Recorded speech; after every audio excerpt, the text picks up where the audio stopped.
Hello friends, मैं Aparna Shinde from junior physics and आज हम स्टडी करने वाले हैं बैंकिंग ऑफ रोड, जिसमें हम कैलकुलेट करने वाले हैं लोअर स्पीड लिमिट।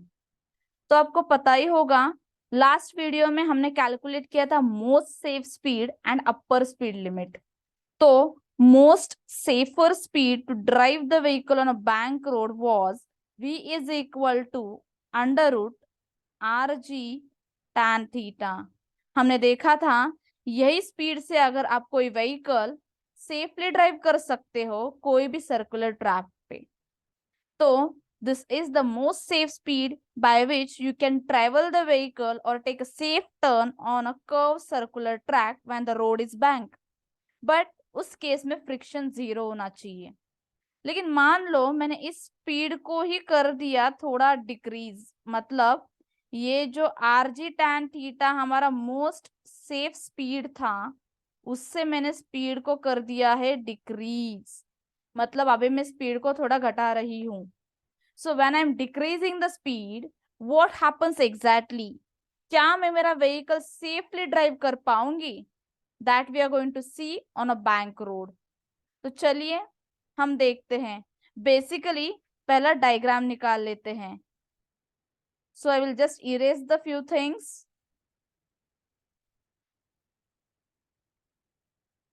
सो बच्चों देखिए, पहले बैंक रोड का डायग्राम निकालते हैं। वेरी इजी डायग्राम जो हमने लास्ट 2 लेक्चर्स से निकाले हैं। If you want to refer my lectures, please go to my previous videos of upper speed limit and most safe speed.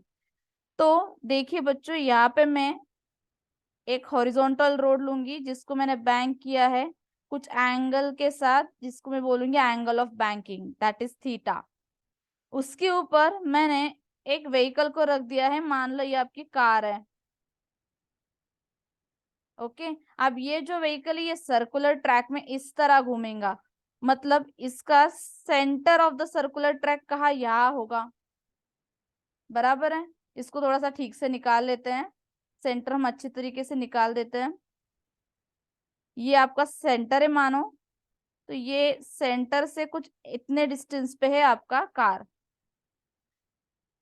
अब देखिए बच्चों, ये अगर आपका सेंटर है तो आपको मैंने पहले ही बताया था, आपके व्हीकल पे पहले 2 फोर्सेस एक्ट होते हैं। पहला तो व्हीकल का वेट है, जो ऑब्वियसली एक्ट होगा नीचे की तरफ। अब मैं दूसरा कलर ले लेती हूँ टू डिफरेंशिएट द वेक्टर्स। पहला वेक्टर होगा due to the weight of the car which will act in downward direction, that is mg। दूसरा वेक्टर होगा या दूसरा फोर्स होगा which will act on a vehicle which will be perpendicular to the road surface and that will be normal reaction. तो देखिए ये आपका road है, इस रोड को एग्जैक्टली परपेंडिकुलर ये नॉर्मल रिएक्शन होना चाहिए। So this is your normal reaction force. अब मैं अगर बात कर रही हूं, जैसे मैंने पहले ही कहा था, आपका स्पीड कम है आपके सेफर स्पीड से, मतलब मैं स्पीड को डिक्रीज कर रही हूँ।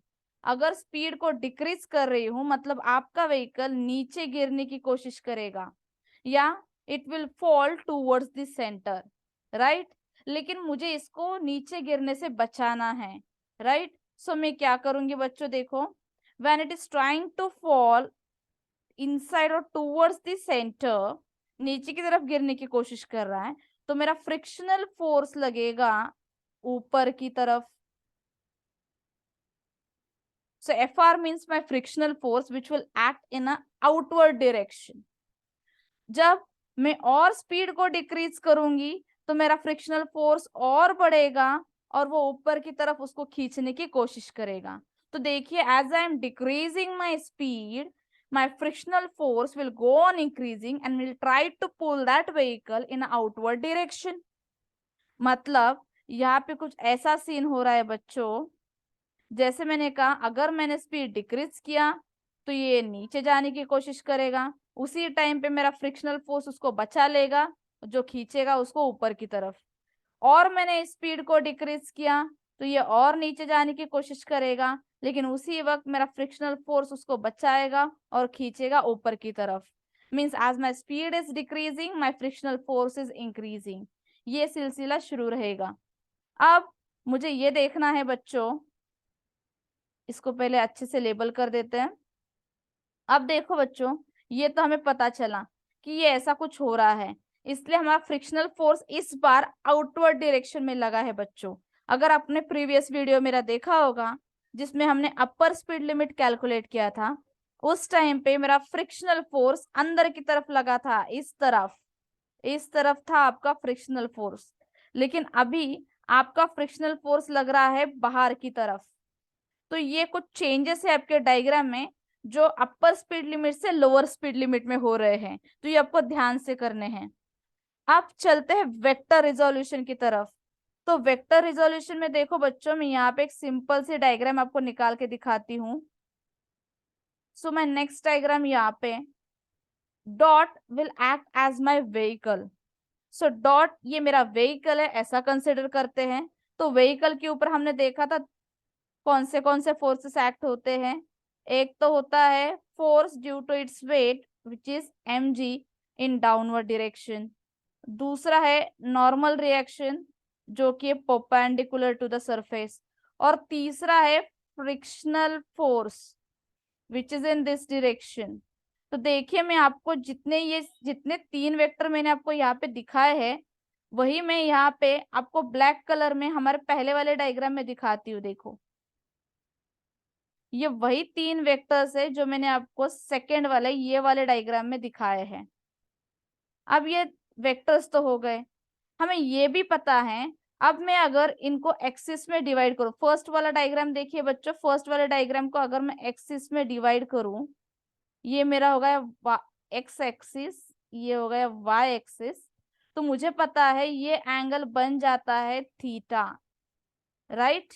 तो इसको भी मैं डिवाइड कर लेती हूँ, ये हो गया मेरा एक्स एक्सिस, ये हो गया मेरा वाई एक्सिस, सॉरी। तो ये हो गए मेरे दो एक्सिस। अब जैसे ये थीटा आता है, ये थीटा कैसे आता है ये हमने पिछले वीडियो में देखा था बच्चों, मोस्ट सेफ स्पीड में। चाहिए तो आप उस वीडियो को मेरा रेफर कर सकते हो।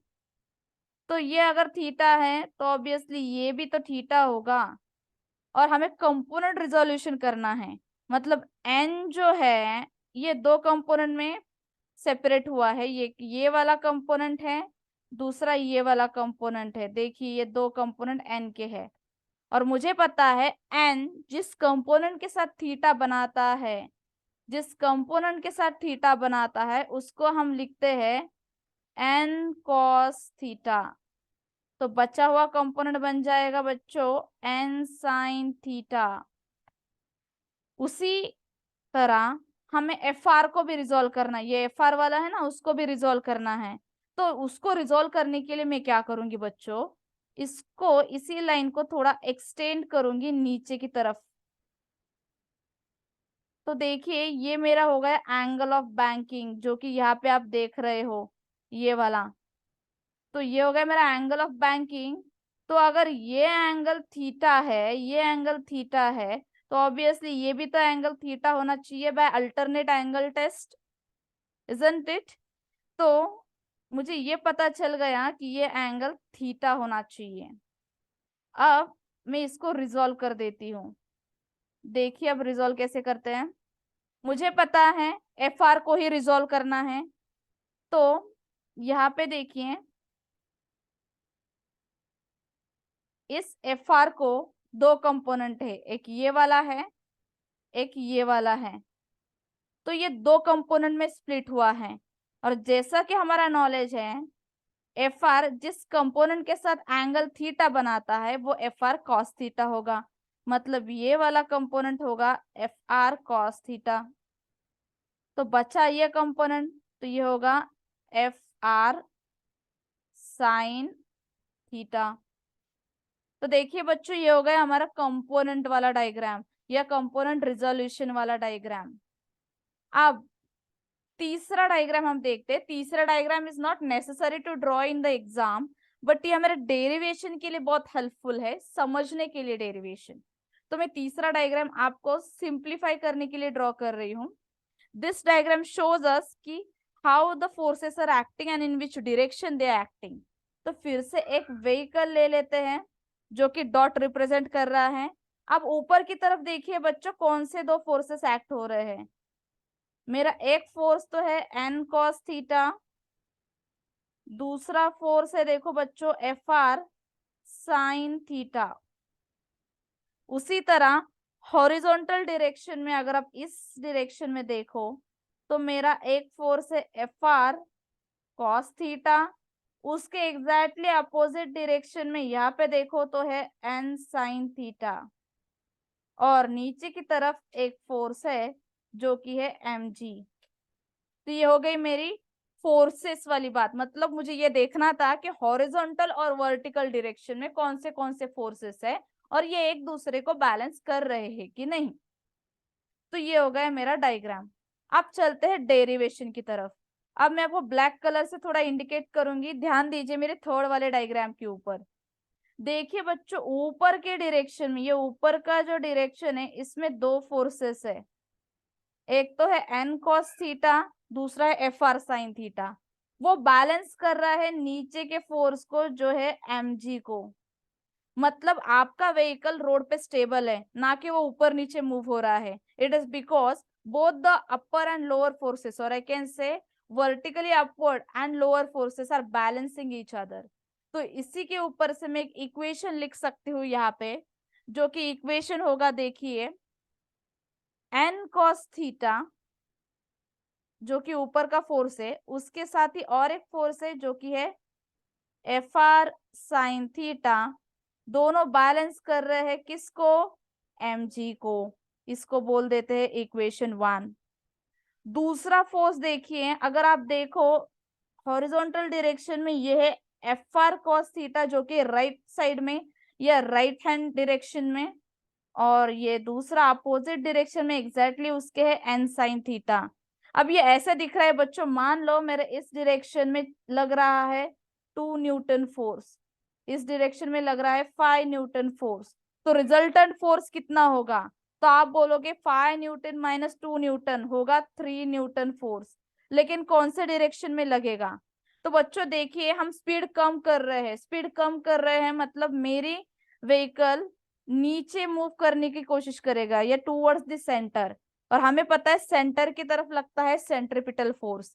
मतलब यहाँ पे मेरे पास दो फोर्सेस है जो सेंटर की तरफ लग रहे हैं, एक है एन साइन थीटा और दूसरा है सेंट्रीपिटल फोर्स, राइट। मतलब सबसे ज्यादा फोर्स कौन सा है, इस साइड वाला जो कि आपका सेंटर की तरफ लगता है। मतलब ये 3 न्यूटन, इसका रिजल्टेंट डायरेक्शन होगा इस तरफ, लेफ्ट हैंड साइड की तरफ, that is towards the centre.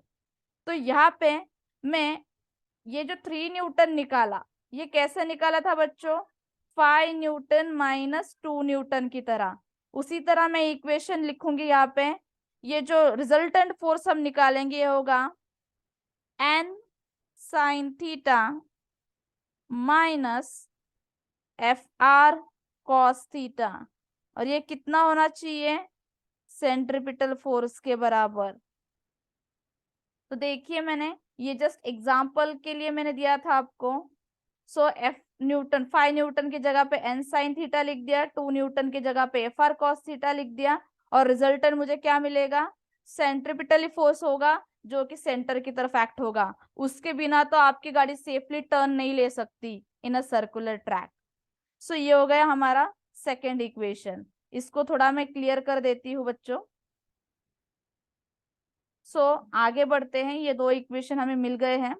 Now the next step यर, ये दो इक्वेशन मिलने के बाद मैं क्या करूंगी बच्चों, आई विल डिवाइड इक्वेशन 2/1। तो इक्वेशन 2/1 को हम डिवाइड करेंगे, और ये आपको मिलेगा देखो ऊपर न्यूमरेटर पे मिलेगा N sine theta minus F R cos theta is equal to divide by यहाँ पे होगा N cos theta plus F R sine theta. यहाँ पे न्यूमरेटर पे आएगा देखो बच्चों M V square by R divide by M जी।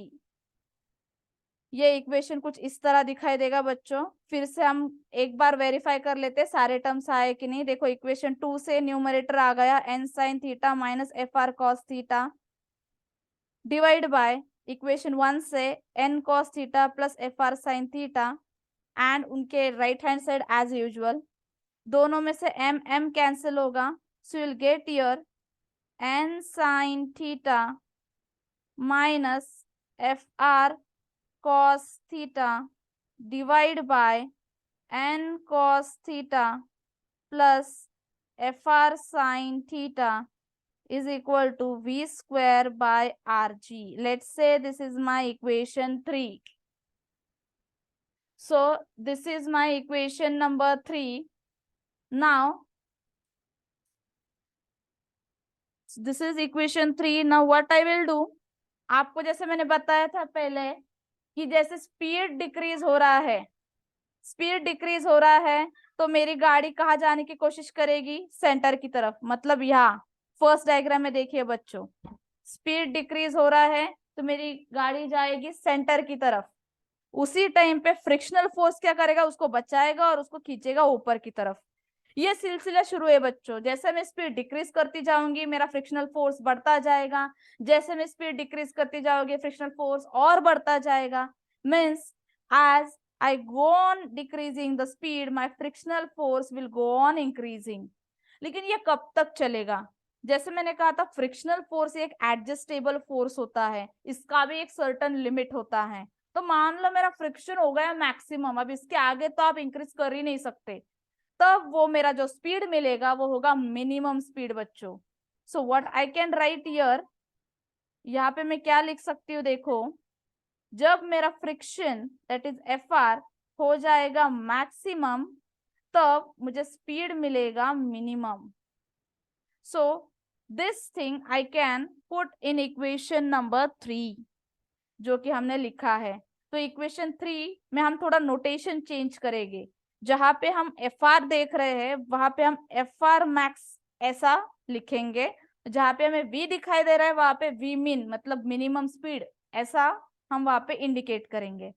सो यहाँ पे लिख देती हूँ N sine theta minus F R max cos theta divide by n cos theta minus F R max sine theta is equal to v के जगह पे मैं v mean square लिख दूंगी बच्चों डिवाइड बाय आर जी। अब जैसे मैंने कहा था आपका मैक्सिमम फ्रिक्शन लिमिट होता है, मतलब लिमिटिंग फोर्स जो उसको बोलते हैं उसका फॉर्मूला होता है, हम लिख सकते हैं F R max is equal to mu s into n, where mu s is the coefficient of static friction. तो जहां जहां आपको एफ आर मैक्स दिखाई दे रहा है बच्चों इक्वेशन में, that I can say equation number 4 में वहां पे आप म्यू एस एन से रिप्लेस कर दो। मतलब मेरा इक्वेशन बन जाएगा N sine theta minus mu S N cos theta divided by n cos theta minus mu S N sine theta is equal to v square min divide by R G. ये हो गया मेरा equation. अब अगर आप ध्यान से देखो तो मेरे इक्वेशन में न्यूमरेटर और डिनोमिनेटर पे अगर आप ध्यान से देखोगे तो n कॉमन है बच्चों। मतलब मैं न्यूमरेटर से भी n को कॉमन ले सकती हूँ और डिनोमिनेटर से भी n को कॉमन ले सकती हूँ। तो फिलहाल मैं ये इस साइड का इक्वेशन इरेज कर रही हूँ। सो further derivation I will do here. तो इसको हम थोड़ा इरेज कर देते हैं। So we'll continue here only. So I will write the further equation. देखिए बच्चों n को कॉमन निकाल दिया न्यूमरेटर से तो अंदर बच जाता है sign theta minus mu S cos theta. Denominator से अगर n को कॉमन निकाला तो होगा n, यहाँ सॉरी हाँ या एन ऐसे लिख दिया, बाहर निकाला तो अंदर बच जाता है cos theta minus mu S sine of theta. आपकी right hand side as usual V square mean upon R G, N N will get cancel. अब जो आपको दिखाई दे रहा है ऊपर का इक्वेशन, न्यूमरेटर और डिनोमिनेटर को both I will divide it by cos theta. तो see divide numerator and denominator by cos theta. तो ये ऐसे मिल जाएगा मुझे sine theta minus mu S cos theta, पूरा डिवाइड कर लो बच्चों इसको cos थीटा से। अगेन डिनोमिनेटर फिर से है cos theta minus mu S sine theta, इसको भी पूरा डिवाइड कर दो cos थीटा से, which is equal to V square mean upon R G. देखिए आप हमारे सिर्फ 2 से 3 स्टेप में हमारा डेरिवेशन पूरा हो जाएगा बच्चों। Now after dividing numerator and denominator with cos theta the further derivation will be, मैं यहाँ का पूरा स्टेप इरेज कर देती हूँ बच्चों। So further derivation we can solve here. So देखिए बच्चों अभी क्या होता है। So now I will solve the further derivation. अब cos थीटा से डिवाइड करने के बाद मुझे मिलेगा sin theta upon cos theta, ये जो टर्म है sin theta upon cos theta वो बन जाती है tan थीटा, माइनस ये cos theta upon cos theta बन जाता है 1, तो यहाँ पे रहेगा सिर्फ mu S divided by again cos theta by cos theta हो जाएगा 1, माइनस ये हो जाएगा mu S tan of theta which is equal to V square mean upon R G. ये कुछ ऐसा मुझे दिखाई देगा। अब मुझे निकालना है मिनिमम स्पीड, तो मैं क्या करूंगी वी स्क्वायर मीन एक साइड को रख दूंगी, आर जी को दूसरे साइड को शिफ्ट कर देंगे और ब्रैकेट में आएगा tan theta minus mu S upon 1 minus mu S tan of theta. अगर सिर्फ v मीन चाहिए तो सब कुछ अंडर रूट में चला जाएगा बच्चों, and the last equation that I get is R G, bracket में मिलेगा tan theta minus mu S divided by 1 minus mu S tan of theta, and this is the minimum speed और I can say lower speed limit. इससे ज्यादा आप speed कम नहीं कर सकते vehicle का, this is the minimum speed. जैसे मैंने आपको कल के वीडियो में बताया था बच्चों, जब हम अपर स्पीड लिमिट कैलकुलेट कर रहे थे कि जब भी आप कोई हिली एरियाज में जाते हो, तो हिली एरियाज में जब जाते हो या कोई टर्न्स, बहुत सारे टर्न्स रहते हैं, देखो डेंजरस टर्न्स रहते हैं, तो वहां पे एक बोर्ड लगाया रहता है कि आपका गाड़ी का मिनिमम स्पीड या मैक्सिमम स्पीड कितना होना चाहिए। रेंजेस आर गिवन कि आपका कम से कम इतना स्पीड आप रख सकते हो या ज्यादा से ज्यादा आप इतना स्पीड रख सकते हो, तो both the ranges are given. तो वो दो रेंजेस ही बताते हैं कि आपके व्हीकल का लोअर और अपर स्पीड लिमिट क्या होना चाहिए। तो ये जो मैंने आज इक्वेशन या एक्सप्रेशन कैलकुलेट किया है वी मिन का, it gives you lower speed limit. इससे कम अगर आप स्पीड करोगे तो आपका व्हीकल अंदर गिरने के चांसेस है या इट में skid, so it's better you can keep your speed of the vehicle as the expression is. So अभी ये इक्वेशन जैसे हमने कल देखा था अपर स्पीड लिमिट का इक्वेशन, तो उसमें भी मैंने कहा था फ्रिक्शन को कंसिडर करना है, वैसे ही लोअर स्पीड लिमिट में हमने फ्रिक्शन को कंसिडर किया है बच्चों।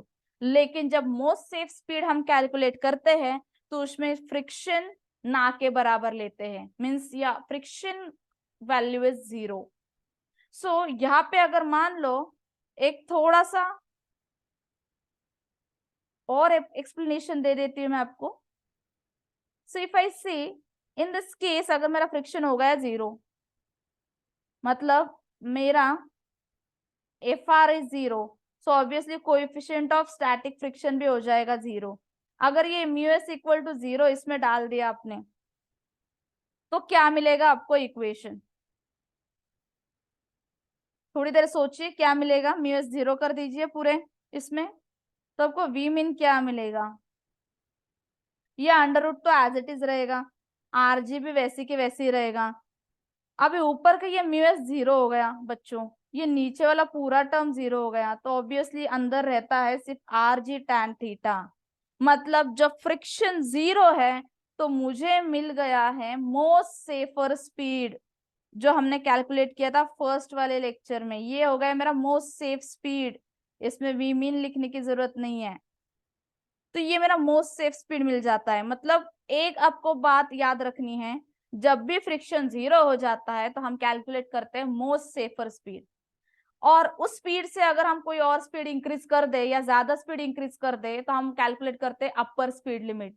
या उसी मोस्ट सेफ स्पीड से अगर हम, मान लो इसी स्पीड से, ये जो स्पीड मिला था इसी स्पीड से अगर हम मान लो स्पीड को डिक्रीज कर देते हैं तो हम कैलकुलेट करते हैं लोअर स्पीड लिमिट। लेकिन हमें गाड़ी चलाते वक्त या आपका व्हीकल ड्राइव करते वक्त ये याद रखना है कि इस स्पीड से, ये जो आपका मोस्ट सेफ स्पीड है, इस स्पीड से आपका जो अपर स्पीड लिमिट है उससे ज्यादा स्पीड इंक्रीज करना नहीं है, या लोअर स्पीड लिमिट से ज्यादा स्पीड डिक्रीज भी नहीं करना है। So I hope you enjoyed my lecture. If you like my video, please subscribe my channel and share it to your friends. Thank you so much.